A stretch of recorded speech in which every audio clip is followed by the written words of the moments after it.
अस्सलामुअलैकुम स्टूडेंट्स, कैसे हैं आप सब। आज इस क्लास में हम कवर करेंगे लेटर एंड मेमो। सबसे पहले बात करते हैं लेटर्स की। पिछली जितनी भी क्लासेस में हमने लेटर्स को कवर किया है, हमने सबसे पहले उसका फॉर्मेट देखा है। इस क्लास में भी क्विकली फॉर्मेट को गो थ्रू करेंगे कि आपको पता चले उसकी सिग्निफिकेंस क्या है और आप पेपर में फॉर्मेट को फॉलो करते हुए एक अच्छा लेटर लिख सकते हो और फॉर्मेट के भी मार्क्स होते हैं। तो सबसे पहले लेटर जो लिखा जाता है वो लेफ्ट इंडेंटेशन से लिखा जाता है, लेफ्ट टू राइट चल रहा होता है। आप उसे सेंटर या फिर राइट साइड से स्टार्ट नहीं कर रहे होते हो तो कोई भी कंपोनेंट सेंटर या राइट साइड से नहीं जाएगा। यहाँ पे जितने भी कंपोनेंट्स हैं, हर कंपोनेंट के बाद आपके पास एक लाइन का गैप आएगा। ये कुछ चीज़ों का ख्याल रखोगे, लेटर में सफाई भी आएगी और साथ ही साथ फॉर्मेट फॉलो करोगे तो लेटर लिखा भी जाएगा और फॉर्मेटिंग के मार्क्स भी हैं। तो सबसे पहला कंपोनेंट है सेंडर्स डिटेल, यानी कि जो लेटर लिख रहा है यानी कि आप, तो आपका नाम, आपका फोन, आपकी ईमेल और आपका करंट एड्रेस आ जाएगा। किस तरीके से लिखते हैं जब लेटर को प्रैक्टिस करेंगे तो वहां बता दूंगा। फिर एक लाइन का गैप आ जाएगी डेट। डेट की फॉर्मेट क्या होती है उस पर बात कर लेंगे। डेट कौन सी लिखनी है उस पर बात कर लेंगे। फिर एक लाइन का गैप, फिर आएगा रेफरेंस। अगर आपका कोई रेफरेंस है, रिसीवर का कोई रेफरेंस है तो रेफरेंस डाल दें। अगर रेफरेंस नहीं है तो अज्यूम करने की जरूरत नहीं है, टोटली इग्नोर मार दें। एक लाइन का गैप, फिर आता है इनसाइड एड्रेस। इनसाइड एड्रेस में आती है डिटेल्स रिसीवर की, कि रिसीवर का नाम क्या है, उसकी एक ऑर्गेनाइजेशन में डेजिग्नेशन क्या है, उस ऑर्गेनाइजेशन का नाम क्या है। एड्रेस आप एक लाइन में, दो लाइनों में या तीन लाइन में लिख सकते हो। सर इसे इनसाइड एड्रेस इसलिए कहते हैं कि हमने डिस्कस किया था कि जब आप लेटर को फोल्ड करते हो तो इनसाइड एड्रेस सेंटर में आ जाता है। जब आप उसे एनवेलप में इंसर्ट करते हो तो वहां पे जो बॉक्स बना हुआ होता है उसमें यही एड्रेस बाहर भी विजिबल हो रहा होता है, हेंस इनसाइड एड्रेस। अब यहाँ पे एड्रेस तीन लाइनों में इसलिए है कि अगर आपका एड्रेस हॉरिजॉन्टली स्ट्रेच कर जाएगा ना तो उस बॉक्स के अंदर चले जाएगा एड्रेस, फिर वो एड्रेस पूरा नजर नहीं आएगा। इसलिए अगर आपका जो एड्रेस है वो हॉरिजॉन्टली स्ट्रेच हो रहा हो तो आप उसे एक, दो या तीन लाइन में ब्रेक कर सकते हो। सर इसकी टिप दे दें।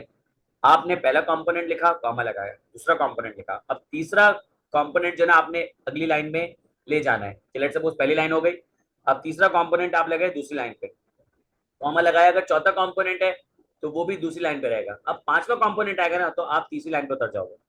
कितना बड़ा एड्रेस लिखोगे भाई, पांच कंपोनेंट, छह कंपोनेंट काफी है। तो मैं आपको एग्जांपल देता हूँ। लेट्स सपोज आपने बिल्डिंग का नाम लिखा, कॉमा लगाया, बराबर में ही आप क्या करोगे, लेट्स से आपने स्ट्रीट का नाम लिख दिया। अब आप क्या करोगे, एक लाइन नीचे उतर जाओगे। आपने क्या किया, लेट्स सपोज एरिया का नाम लिख दिया, कॉमा लगा के आपने शहर का नाम लिख दिया। अब तीसरी लाइन पे जाने की जरूरत नहीं है, तो आपका जो एड्रेस है वो हॉरिजॉन्टली रिस्ट्रिक्ट हो गया। ठीक है, इसके बाद एक लाइन का गैप आएगा, फिर आ जाएगी सब्जेक्ट लाइन। सीए के स्टूडेंट्स जरा गौर करें कि सीए के स्टूडेंट्स को सब्जेक्ट लाइन बोल्ड करके लिखनी है और पिफा के स्टूडेंट्स को इन्वर्टेड कॉमास में लिखनी है। रीजन ये है कि सीए के स्टूडेंट्स कंप्यूटर पे पेपर देते हैं तो वो बोल्ड कर सकते हैं। पिफा के स्टूडेंट्स जो है वो अपने सब्जेक्ट लाइन को ट्रेस करते हुए नहीं चलेंगे, तो यहाँ पे वो बोल्ड नहीं कर सकते तो इन्वर्टेड कॉमास में लिखेंगे। एक लाइन का गैप आएगा, फिर आएगा सैल्यूटेशन। किस तरीके से सैल्यूट किया जाता है, किस तरीके से ग्रीट किया जाता है, इसके बहुत सारे तरीकेकार है। सही है। फिर आएगा आपके पास मेन पैराग्राफ 1, जिसमें आप दोगे रेफरेंस और पर्पस, कि मैं किस रेफरेंस से लेटर लिख रहा हूं और मेरा लिखने का पर्पस क्या है। तो अगर आप पहला पैराग्राफ में रेफरेंस और पर्पस डाल दोगे, चाहे आप कंप्लेन कर रहे हो, चाहे आप रिक्वेस्ट कर रहे हो, चाहे आप अप्रिशिएट कर रहे हो, चाहे आप अपोलोजाइज कर रहे हो, चाहे आप थैंक्स कह रहे हो, चाहे आप सेल्स कर रहे हो, चाहे आप रिक्वेस्ट कर रहे हो, चाहे आप डिमांड कर रहे हो, क्लेम कर रहे हो, तो आप क्या करोगे, उसका रेफरेंस दोगे और पर्पस दोगे। दूसरे पैराग्राफ में आप डिटेल्स लिखोगे कि जो आपका पर्पस था लेटर लिखने का, अब उससे रिलेटेड जितनी भी डिटेल्स डालनी ना आप लिखो। अगर डिटेल्स ज्यादा हो जाती हैं तो डिटेल्स वाले पैराग्राफ को दो में ब्रेक कर दो या तीन में ब्रेक कर दो, इससे ज्यादा डिटेल मत लिखना। और फिर लास्ट तीसरे पैराग्राफ में आएगा फ्यूचर कोर्स ऑफ एक्शन, कि आप अपने रिसीवर से क्या चाहते हो। फिर एक लाइन का गैप आएगा कॉम्प्लीमेंट्री क्लोजिंग। कॉम्प्लीमेंट्री क्लोजिंग जो है वो सैल्यूटेशन के साथ जाता है, कि अगर सैल्यूटेशन में कोई बात लिखी है तो कॉम्प्लीमेंट्री क्लोजिंग अकॉर्डिंगली चेंज हो जाएगा। इसमें आप yours sincerely, yours obediently, kind regards, best regards वगैरह लिखते हो। एक लाइन का गैप आएगा सिग्नेचर। अब जो पिफा के स्टूडेंट्स हैं ना वो लिटरली सिग्नेचर करेंगे, सही है, लेकिन जो सीए के स्टूडेंट्स हैं वो सिग्नेचर नहीं कर सकते, टाइप करते तो वो लिख देंगे सिग्नेचर और फिर नीचे एक लाइन छोड़ के आ जाएगा नेम, जो कि सेंडर्स डिटेल में नाम लिखा था वो आ जाएगा।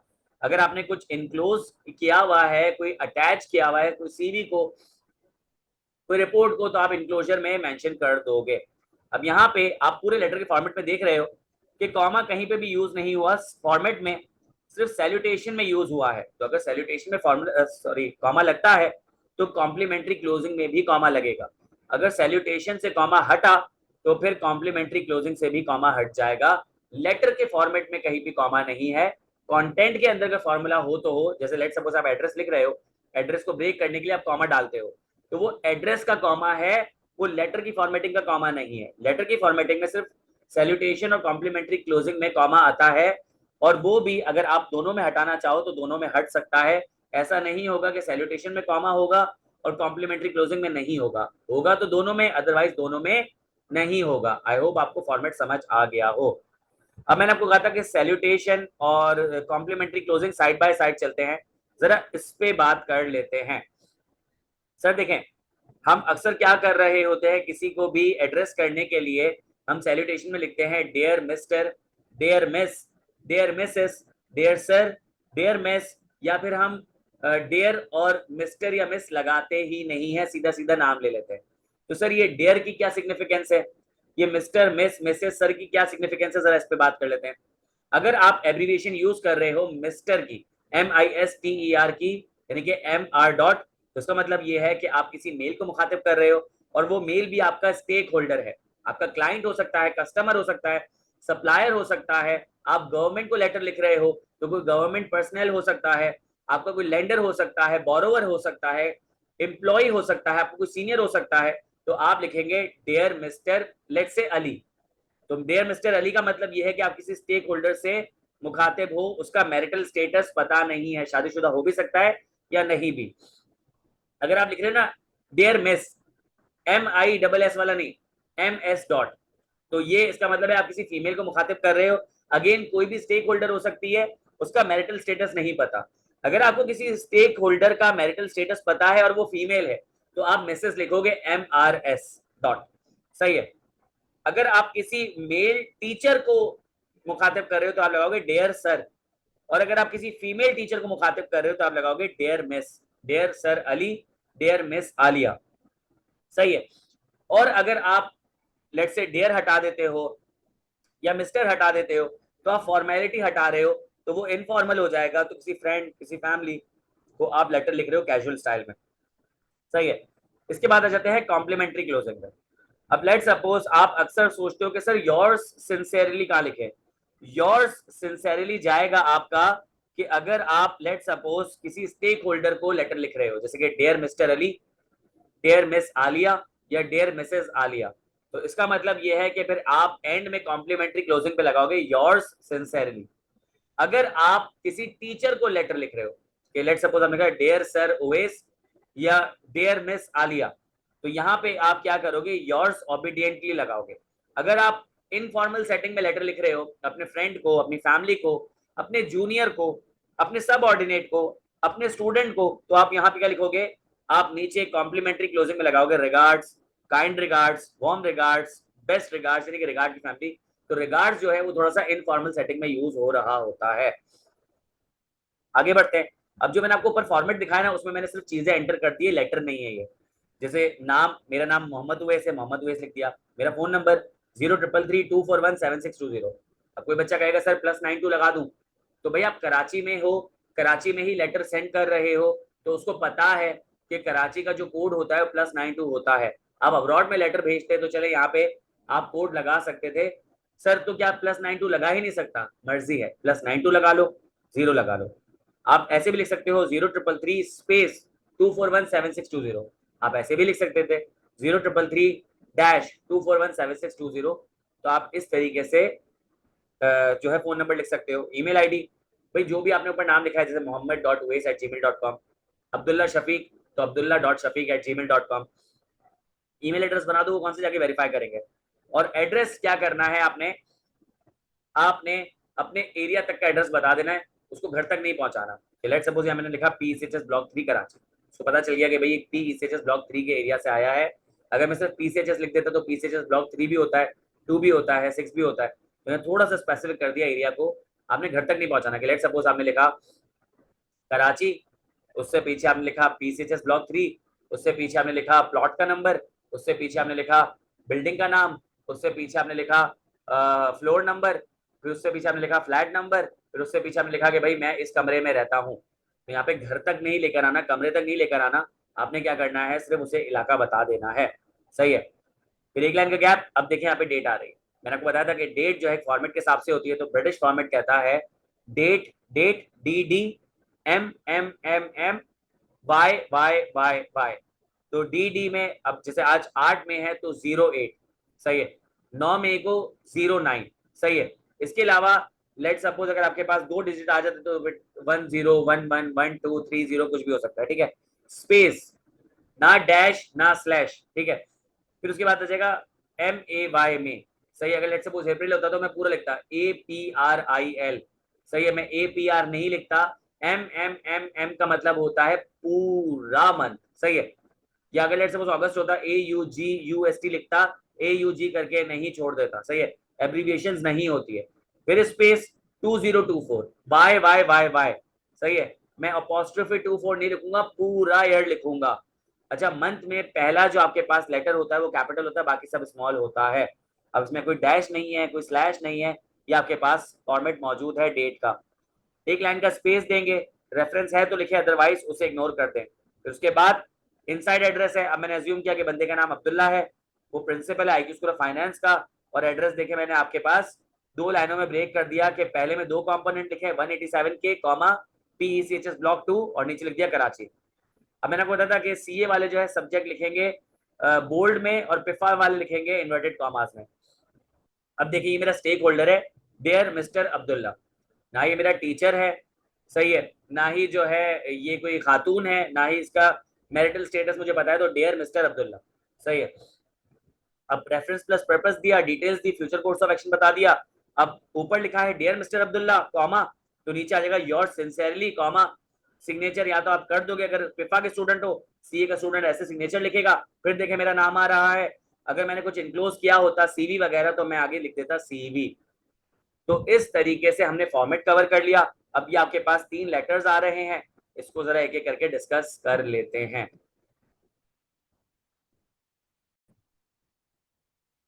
ओके स्टूडेंट्स, सबसे पहला लेटर लिखा है write a letter to regional inspector Islamabad informing him about increasing beggars numbers in town. कि आपके पास बैगर्स का नंबर जो है वो शहर में बढ़ता जा रहा है, तो आपने लेटर लिखा है रीजनल इंस्पेक्टर इस्लामाबाद को। तो यहाँ पे इन्होंने कुछ इन्फॉर्मेशन दे दी है, बाकी सारी मुझे अज्यूम करनी है। लेटर देख लेते हैं। सबसे पहले अगेन सेंडर्स डिटेल, मैंने अपना नाम लिखा, फोन नंबर, ईमेल आईडी और एड्रेस डाल दिया।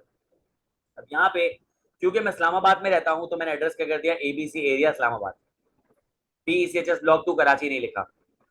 सही है। फिर एक लाइन का गैप, कोई डेट मेंशन नहीं थी तो आज की डेट डाल दी। एक लाइन का गैप। अब उन्होंने मुझे रीजनल इंस्पेक्टर का नाम नहीं बताया था, तो मैंने यहाँ पे अज्यूम कर लिया आसिफ। फिर उसकी डेजिग्नेशन रीजनल इंस्पेक्टर, फिर उसके बाद उसके ऑर्गेनाइजेशन का नाम इस्लामाबाद म्यूनिसिपैलिटी। सही है। उसके बाद क्या हो जाएगा, एड्रेस आ जाएगा, एड्रेस अपनी तरफ से बना लिया, ABC बिल्डिंग XYZ स्ट्रीट और नीचे लिख दिया इस्लामाबाद।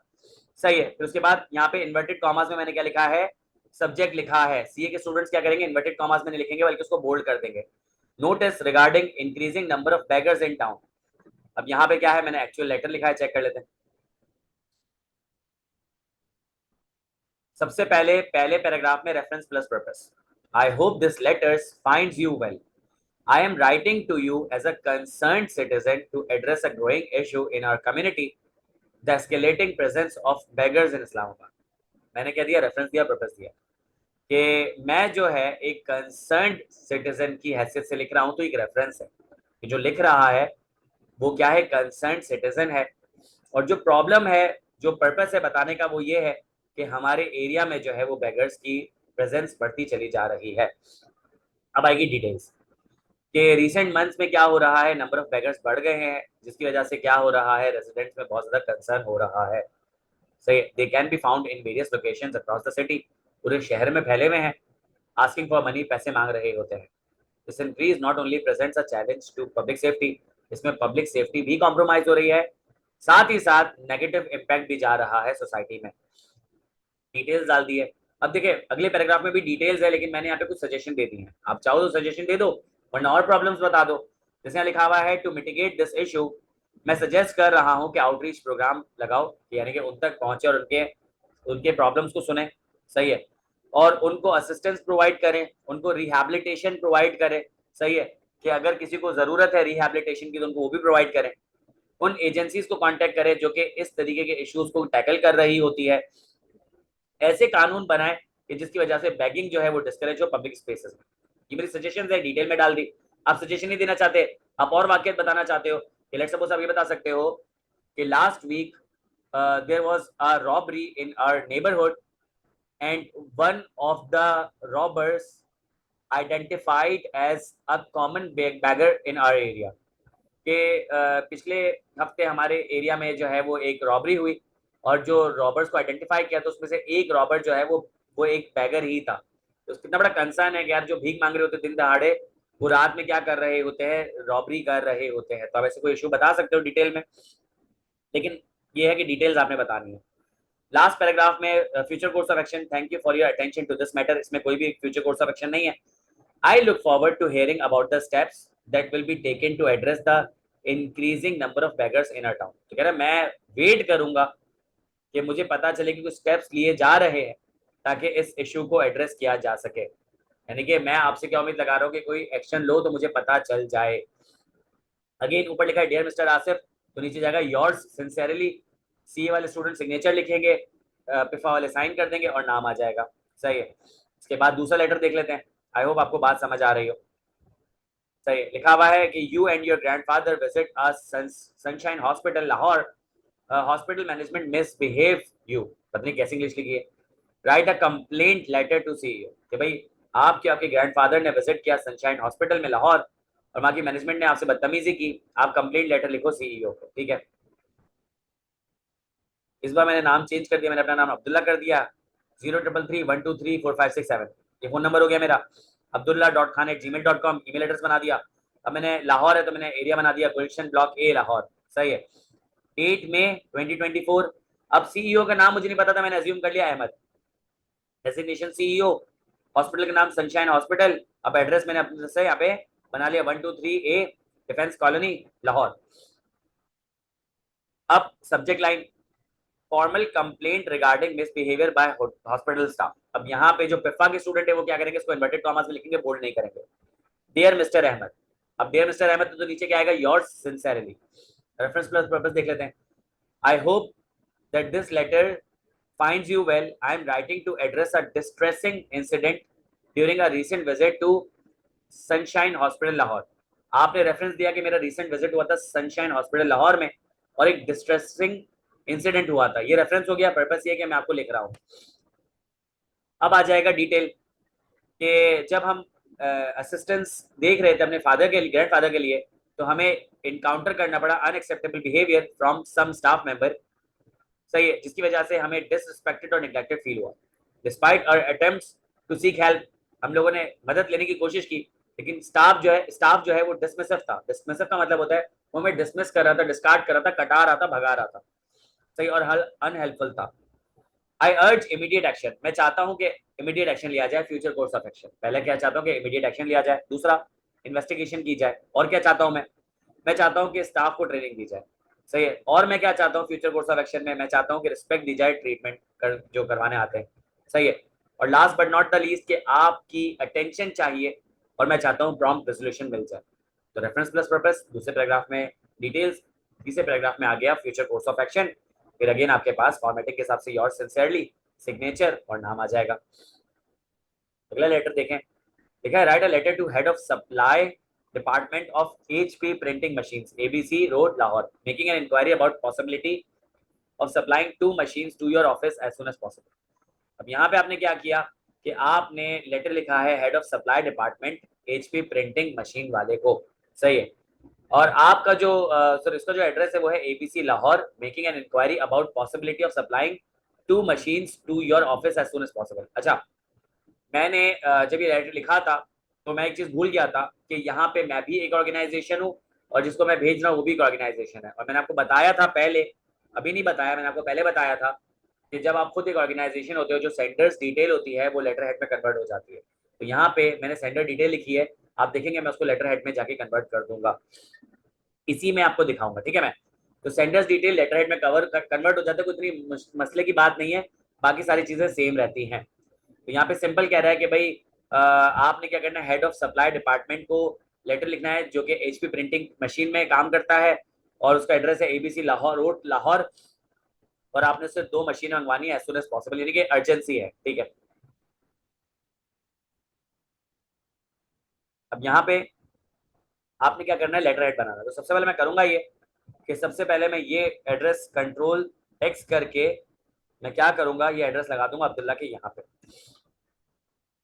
ये किया क्या सर आपने कि जब ऊपर कंपनी की डिटेल आएगी तो अगर अब्दुल्ला को वो कांटेक्ट करे, ये जो हेड ऑफ सप्लाई डिपार्टमेंट वाला, तो वो अब्दुल्ला को फोन करेगा, अब्दुल्ला को ईमेल करेगा, तो अब्दुल्ला का फोन और ईमेल लिखा होना चाहिए ना यहाँ पे, सही है, क्योंकि ऊपर लेटर हेड पे तो कंपनी का फोन और ईमेल लिखा होगा। अब लेट सपोज यहाँ पे मैं कर दूंगा सेंट्रल लाइन, क्यों सर यहाँ पे सेंट्रल लाइन क्यों किया, लेटर हेड है, ज्यादातर सेंटर में लिखा जाता है, तो यहाँ पे मैंने लिख दिया एक्स वाई जी ट्रेडर्स, कंपनी का नाम है एक्स वाई जी ट्रेडर्स, लेटर हेड है तो थोड़ा इसको आप शशके में लिख ले, मसला नहीं है, सही है। इसके बाद आप यहाँ पे लिखें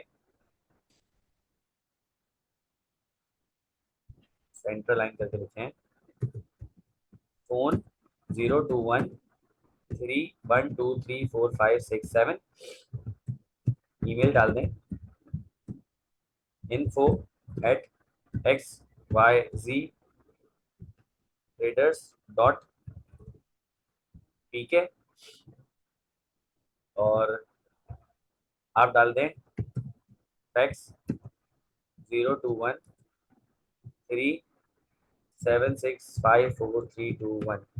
तो इस तरीके से आप क्या कर सकते हो, ये आपने बना दिया लेटर है, सही, सिंपल, सही। इसके बाद आ जाएगा आपके पास लीगल लाइन का गैप, फिर डेट आ जाएगी। इस बार मैंने नाम अज्यूम कर लिया अली। आई होप ये आपको लेटर हेड समझ आ गया होगा, बहुत इजी है, इसमें कोई मसले की बात नहीं है। जरा इसका फॉर्मेट सही कर लो, सही, अब सही, सही। आप चाहो तो ये लाइन या एड्रेस यहाँ कर दो, लेटर हेड बन गया, ठीक है। अब मैंने नाम अज्यूम कर लिया कि जो हेड ऑफ सप्लाई डिपार्टमेंट का, जो सप्लाई डिपार्टमेंट का हेड है उसका नाम क्या है, अली, सही, Ali head of supply department HP printing machines. अब यहाँ पे एबीसी रोड लाहौर लिखा था, मैंने अज्यूम कर लिया कि कोई ना कोई शॉप तो होगी, मैंने शॉप का नाम लिख दिया, सही है।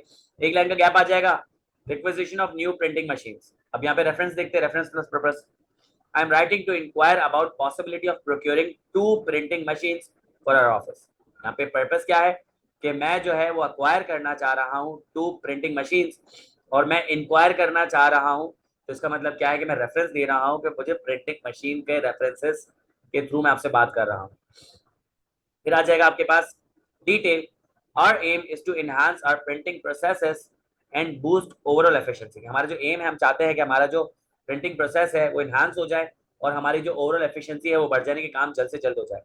इसलिए हमें चाहिए हाई क्वालिटी मशीन्स जो कि कैपेबल हो कि हमारी रिक्वायरमेंट को फुलफिल करे और हमारे काम को जो है वो सीमलेस बना दे या फिर उसकी फ्लो को कंटिन्यूस कर दे। डिटेल को मैंने मजीद तोड़ दिया।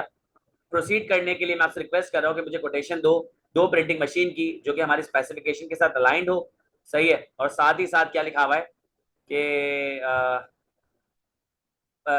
फीचर्स बता दो, ठीक है, और फिर बोल रहा है कि हमारे बजट कांस्टेंट के हिसाब से हो।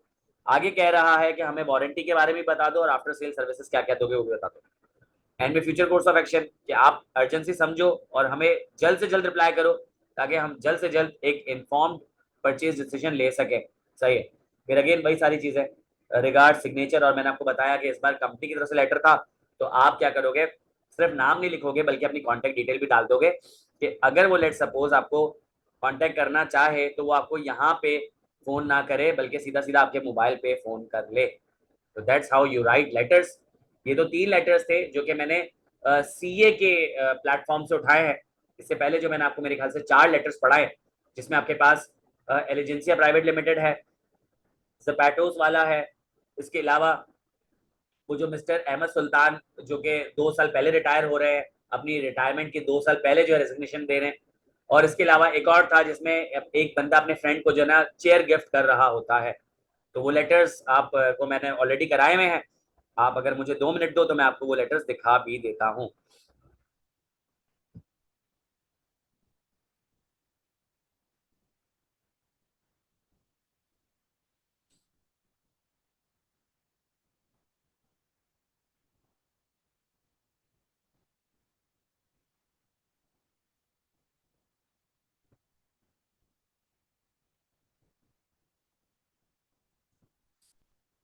ठीक है, ये लेटर लिखा हुआ है, ये पिफा की तरफ से है। Assume that you are Ahmed Sultan, आपका नाम अहमद सुल्तान है। आप क्या कर रहे हो? आप काम कर रहे हो मैनेजर ऑफ प्रोडक्शन के तौर पे जूस फार्मास्यूटिकल्स में पिछले 27 साल से। आपने बहुत मेहनत की, आप अपनी जॉब से सेटिस्फाइड हो। आप 58 साल के हो, 2 साल रह गए रिटायरमेंट के लिए। लेकिन एक सिचुएशन आ गई, एक समस्या आ गई है कि आपकी फैमिली जो है रिलोकेट कर रही है इस्लामाबाद में, क्योंकि आपका जो जवान बेटा है वो क्या है, उसको यूनिवर्सिटी में एडमिशन मिल गया इस्लामाबाद की, और आपका जो बड़ा बेटा है उसको एमएनसी में हायर कर लिया गया इस्लामाबाद में। यानी कि दोनों बेटे जब इस्लामाबाद में पूरा टाइम गुजारेंगे तो आप यहाँ पे क्या करोगे कराची में? ठीक है, तो आपके जो बेटे को बहुत अच्छी सैलरी मिली है, घर मिला है, गाड़ी मिली है, तो अब यहाँ पे रुकना बेकार है। आप लेटर लिखोगे डायरेक्टर ऑफ ह्यूमन रिसोर्स को, सही अपनी सिचुएशन बताओगे, उसको इन्फॉर्म करोगे कि आपने अर्ली रिटायरमेंट प्लान की है, तो आप जानना चाहते हो क्या उसकी आपकी जो कंबाइंड पेंशन और सोशल सिक्योरिटी पेमेंट्स है अब वो रिवाइज होकर क्या हो जाएगी, और इसके अलावा कोई और बेनिफिट या फैसिलिटी देना चाहते हैं, क्योंकि मैंने जो है वो बहुत ज्यादा अरसा काम किया कंपनी में, और इसके अलावा अगर कोई और रिक्वायरमेंट है कि मुझे नोटिस पीरियड वगैरह सर्व करना तो उसके बारे में भी बता दें। तो आपके सामने जो है खुली किताब की तरह इसने इन्फॉर्मेशन दे दी है कि यहाँ पे नाम आपको बता दिया अहमद सुल्तान, बता दिया मैनेजर ऑफ प्रोडक्शन हो, आप जियोस फार्मास्यूटिकल लिमिटेड में काम कर रहे हो। सही है, जो भी डेट है डाल देना। ये मैंने 2 नवंबर को लिखा था, मैंने 2 नवंबर की डेट डाल दी, अब आज की डेट डाल देना। एक लाइन का गैप दिया, अब मैंने अज्यूम कर लिया कि मिस्टर असलम नाम है, क्योंकि जाहिर सी बात है मैं डायरेक्टर ऑफ ह्यूमन रिसोर्स को जानता ही होगा। मैंने क्या किया, इनसाइड एड्रेस डाल दिया, जो मैंने अभी थोड़ी देर पहले आपको सारी चीजें बताया ना, देखिए वही फॉर्मेट है। नाम manager of production juice pharmaceutical limited. Sir इसमें फोन नंबर ईमेल आईडी क्यों नहीं लिखा हुआ आपने सेंडर्स डिटेल में? क्योंकि मिस्टर असलम जो है वो जानता है अहमद सुल्तान को, वो जब ये लेटर देखेगा वो अहमद सुल्तान को व्हाट्सएप करेगा, उसको पता है, उसका नंबर और ईमेल एड्रेस है। सही है सर, तो फिर मिस्टर असलम के नीचे जो आपने एड्रेस क्यों लिखा है? क्योंकि अहमद सुल्तान ने घर से लेटर भेजा है, तो जो पोस्टल एड्रेस वाला, जो पोस्टल सर्विस वाला बंदा है, उसे थोड़ी पता कि एड्रेस क्या है मिस्टर असलम का, तो इसलिए यहाँ पे इनसाइड एड्रेस में एड्रेस लिखा हुआ है। खैर जो भी है, आपको फॉर्मेट समझ आ रहा है।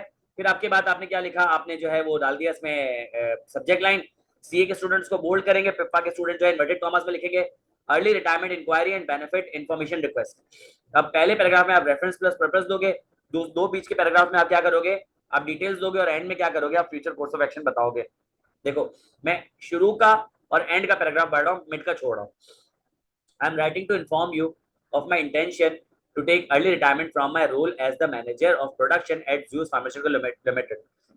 यहाँ पे इसने सीधा सीधा पर्पस बता दिया कि भाई मैं रिटायरमेंट लेना चाह रहा हूँ, अर्ली रिटायरमेंट। अब आगे रेफरेंस दे रहा है कि जैसे तुम्हें पता है कि मैंने 27 साल काम किया है, और मैंने अपनी जो इस जॉब को बहुत ज्यादा इंजॉय किया है। रेफरेंस दे दिया कि भाई मैं बहुत इंजॉय कर रहा था जॉब को, और साथ ही साथ मैंने अपनी 27 साल दिए, रेफरेंस है, और पर्पस बता दिया मैं अर्ली रिटायरमेंट ले रहा हूँ। बीच में उसने डिटेल्स दी है।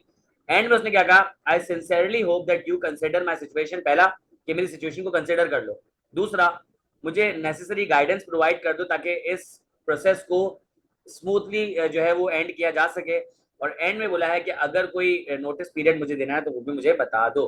तो फ्यूचर कोर्स ऑफ एक्शन, बीच में आगे डिटेल, ये आपके पास लेटर हो गया। तो ये जो हैंड आउट है आपके पास में बहुत सारे लेटर्स मौजूद है, और मैंने आपको टाइम एंड अगेन बताए हुए भी हैं, आप देख लोगे तो आपको फायदा हो जाएगा। With this we have completed our letters. अब हम प्रोसीड करते हैं टुवर्ड्स मेमो।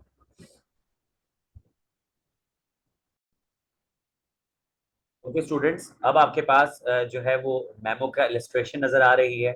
जैसे हमने लेटर का पूरा फॉर्मेट देखा था, यहाँ पे आपके पास मेमो का पूरा फॉर्मेट लिखा हुआ है। सबसे पहले आपके पास जो कंपोनेंट्स है जो कि बेसिकली आपको फ्री के नंबर्स देते हैं, उसमें सबसे पहले आपके पास आ रहा है सेंट, या आप लिखा होता है डेट। सही है, सेंट या डेट का मतलब होता है कि किस तारीख को मेमो लिखा जा रहा है। सही, डेट का फॉर्मेट आपको पता है। सही है, फिर लेफ्ट साइड पे लिखा है फ्रॉम। फ्रॉम का मतलब है कि सेंटर कौन है, टू किसको भेजा जा रहा है, सब्जेक्ट, और यहाँ पे सब्जेक्ट लाइन लिख लेते हैं।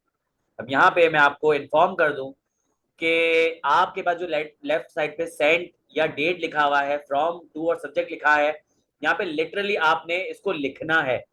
सही है, क्या आप लिखोगे डेट कॉलन और फिर डेट डालोगे, फ्रॉम कॉलन और फिर आप सेंडर की डिटेल डालोगे, टू कॉलन रिसीवर की डिटेल डालोगे, सब्जेक्ट कॉलन और फिर सब्जेक्ट लिखोगे। अपने जो सीए के स्टूडेंट है या नॉन सीए स्टूडेंट है उन लोगों ने बोल्ड में सब्जेक्ट लिखने की जरूरत नहीं है या इन्वर्टेड कॉमर्स लगाने की जरूरत नहीं है, आपने सिर्फ सब्जेक्ट लिखना है। एक लाइन का गैप आएगा, फिर आप सैल्यूटेशन लगाओगे। सही है सर, यहाँ पे क्या सैल्यूटेशन लिखना है? नहीं, सैल्यूटेशन नहीं लिखना, आप पे सीधा सीधा डायरेक्टली आपने सैल्यूट कर देना है कि आपने लिखना है डियर मिस्टर अली या डियर मिस आलिया या डियर मिसेस आलिया या डियर एम्प्लॉइज या डियर ऑल। तो आपने क्या करना है, इस तरीके से सैल्यूट करना है, कॉमा लगाना है।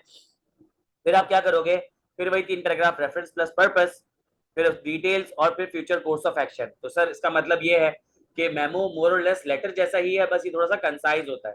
फिर उसके बाद आप क्या करोगे, एक लाइन का गैप देके कॉम्प्लीमेंट्री क्लोज करोगे कि अगर आप जो है वो डियर मिस्टर लगा रहे हो तो योर सिंसेरली, और अगर आप लेट्स सपोज लिख रहे हो डियर ओवेस या फिर ओएस तो इसका मतलब ये है कि काइंड रिगार्ड्स। फिर नीचे आ जाएगा सिग्नेचर जिसमें नाम, पोजीशन, कंपनी का नाम और कॉन्टैक्ट आ जाएगा। क्यों? क्योंकि यहाँ पे आपने कोई सेंडर डिटेल ऊपर नहीं लिखी थी। तो बिल्कुल सिंपल सी बात है। अगर मैं आपको जो पुराने मेमोज में से दिखाऊं तो हमने एक मेमो सॉल्व किया था, ये रहा आपके पास, कि right a circular on behalf of the companies management for independence day celebration. कि आपने सर्कुलर लिखना है कंपनी के मैनेजमेंट के बिहाफ पे कि इंडिपेंडेंस डे सेलिब्रेट किया जाएगा, और सारी डिटेल जो है वो ये लिखी हुई कि होस्टिंग होगी फ्लैग की, यानी कि परचम लहराया जाएगा, सॉन्ग्स और कल्चरल शोज होंगे जो कि कल्चरल कमेटी ऑर्गेनाइज करेगी। इसके अलावा अवार्ड सेरेमनी होगी जिसमें अवार्ड दिए जाएंगे उन एम्प्लॉयज को जिनकी पिछले साल बेहतरीन परफॉर्मेंस रही है, और रिफ्रेशमेंट वगैरह होगी। बाकी डिटेल्स अज्यूम कर लो। अब देख लो इसका फॉर्मेट आपके सामने, सेंट या फिर डेट और फिर डेट डाल दी, फ्रॉम और फिर मैनेजमेंट का नाम लिख, देखिए मैनेजमेंट की तरफ से ये मेमो लिखा जा रहा, टू तमाम एम्प्लॉयज को लिखा जा रहा है, सब्जेक्ट इंडिपेंडेंस डे सेलिब्रेशन। अब यहाँ पे इन्वर्टेड कॉमर्स लगा हुआ है, नहीं लगाओ तो कोई फर्क नहीं पड़ता। सही है, फिर सैल्यूटेशन डियर ऑल, सही है, कॉमा। अब रेफरेंस प्लस पर्पस, डिटेल और फ्यूचर कोर्स ऑफ एक्शन। क्योंकि ये मैंने आपको ऑलरेडी कराया हुआ है तो मैं वापस से पढ़ के नहीं बता रहा, आप इसको देख लीजिएगा, आपको आइडिया हो जाएगा। सही है, मैं एक सीए का मेमो जरूर डिस्कस करना चाहूंगा क्योंकि फिफा के जो मेमो है 4-5 हमने काफी बार डिस्कस किए, वो हैंडआउट आपके पास मौजूद है, उसको जरा रेफर जरूर कीजिएगा। अब ये लिखा हुआ है, in current budget government has decreased the import duties, write memo to procurement department to increase the import of cars. अब आप सोचोगे कि सर काशिफ अली का हैंडआउट मैं क्यों यूज कर रहा हूं, बताना ये चाह रहा हूं कि BWCS या ITB का जो पेपर होता है वो सब्जेक्टिव पेपर होता है कि एक टीचर अलग तरीके से सोच रहा होता है, एक टीचर अलग तरीके से सोच रहा होता है, अलग अलग सोच होती है, गलत सोच नहीं होती है। अब लेटर के फॉर्मेट में जो है वो चेंजेस हो सकते हैं, लेकिन मेमो एक ऐसी चीज है जो यूनिवर्सल होती है। अब देखिए यहाँ पे फॉर्मेट क्या है, डेट टू फ्रॉम सब्जेक्ट।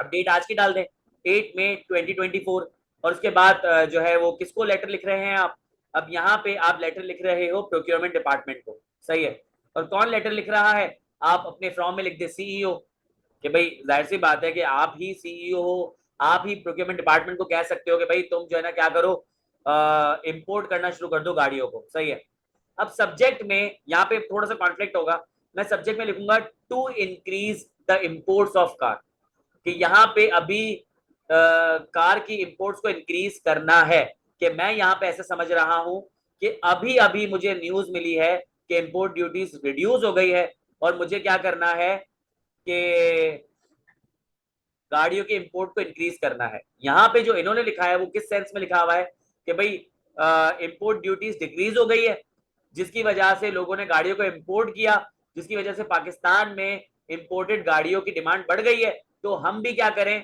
कि अपनी इंपोर्ट बढ़ा लें। यानी कि यहाँ पे जो मेमो लिखा गया है वो इंपोर्ट ड्यूटीज कम होने के थोड़े टाइम बाद लिखा गया है, और मैं जिस सेंस में सोच रहा हूँ कि हम फॉरेन से इंपोर्ट करना शुरू कर देंगे, पता चल गया है कि यार इंपोर्ट ड्यूटीज रिड्यूस हुई हैं तो हम गाड़ियां मंगा के बेचेंगे तो लोग खरीदेंगे क्योंकि उनको सस्ती पड़ेगी। यहाँ पे क्या है कि इन्होंने कहा है कि भाई इंपोर्ट ऑफ कार जो है वो इंक्रीज हो चुकी है, लिखा ना इंक्रीज इंपोर्ट ऑफ कार्स, तो इन्होंने ये सोचा है, बिल्कुल सही है कि I am writing to bring your attention that due to the recent reduction in import duties by the government. हो गया, हुआ क्या कि इंपोर्ट ड्यूटीज रिडक्ट हो गई गवर्नमेंट की वजह से, सॉरी रिड्यूस हो गई, गवर्नमेंट ने कर दी है। We have seen a significant increase in the import of cars, जिसकी वजह से क्या हुआ, लोग गाड़ियों को जल्दी जल्दी इंपोर्ट कर रहे हैं, यानी कि इन्होंने ये भी चीज देख ली कि गाड़ी की इंपोर्ट बढ़ गई है। इसकी वजह से क्या हुआ है कि इंपोर्टेड कार्स की डिमांड बढ़ गई है।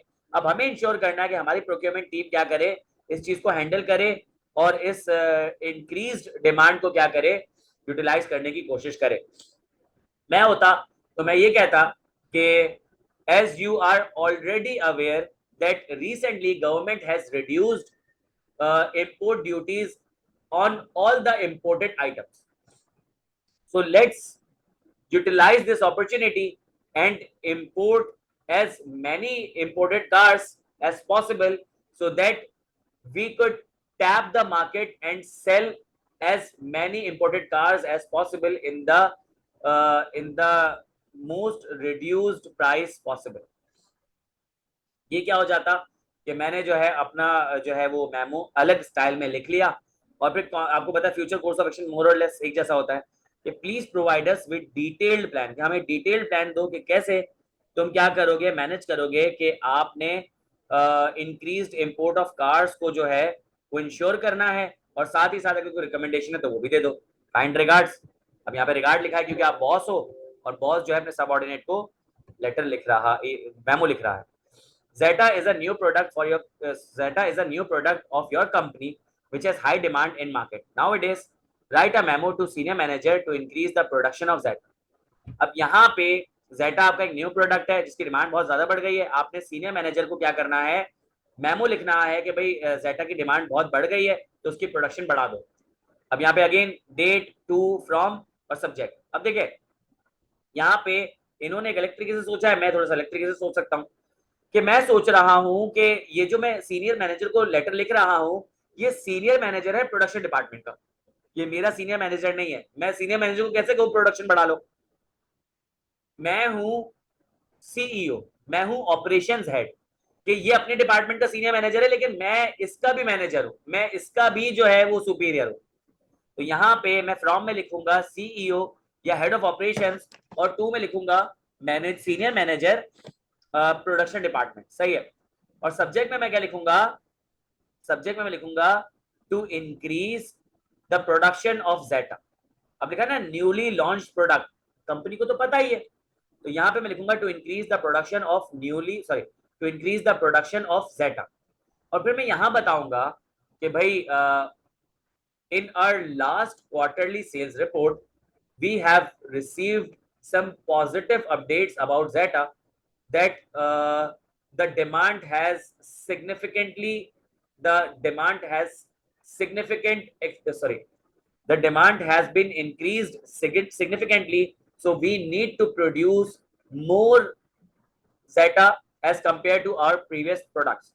ये क्या किया मैंने, अलग तरीके से इसको स्टार्ट कर लिया। फिर आप जो है सेंटर में सारी डिटेल्स दें और एंड में आप इसको फ्यूचर कोर्स ऑफ एक्शन को लगा के इस मेमो को क्लोज कर दें। बताने का मकसद ये है, आपके पास फॉर्मेट मौजूद होगा, आपने चीजों को सोच के रखा हुआ होगा, तो आप एक बेहतरीन मेमो लिख सकते हो, बेहतरीन लेटर लिख सकते हो। और प्रेसी के बारे में मैंने आपको ऑलरेडी बता दिया। आई होप आपको सारी बातें समझ आ गई हो। ख्याल रखिएगा, और सारे जो मेमो और लेटर है मैं आपको दे दूंगा, उसको प्रैक्टिस कीजिएगा। इंशाल्लाह देखिए आपका पेपर पास हो जाएगा।